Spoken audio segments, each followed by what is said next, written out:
Well, this is where it all began for me, commercial fishing. So that's the entrance out, and we've got one of the best waves in New Zealand, the Whangamata bar. Peels along there, big left-hander. So this is the wharf where it all began for me.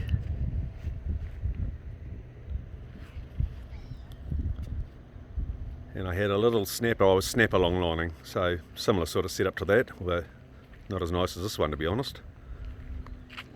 So we were snapper long lining here, and I used to be tied up at the wharf, and the John Dory used to chase the sprats up into the shallows, and it'd get up so shallow that they'd tip over sideways and you could hear them flapping. So whenever I heard flapping, I knew straight away what it was. I'd jump up on the wharf, I'd run down the wharf, jump onto the sand, and sure enough there'd be a John Dory lying on its side. So I just race along, pick it up, and that was my breakfast.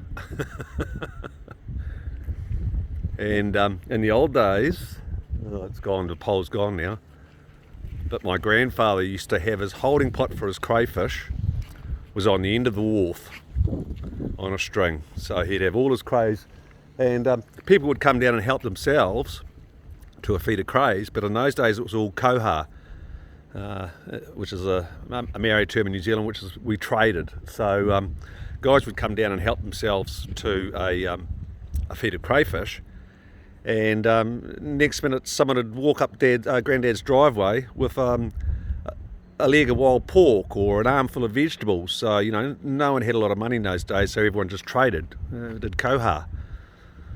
So life was obviously a lot more honest in those days. So yeah, a lot of family traditions here.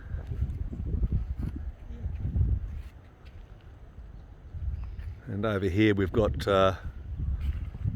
Whangamata Sports Fishing Club, which is just a fantastic setup.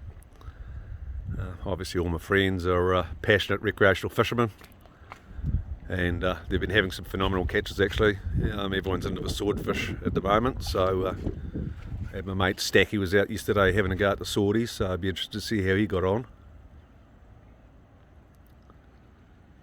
My wife and daughter over there.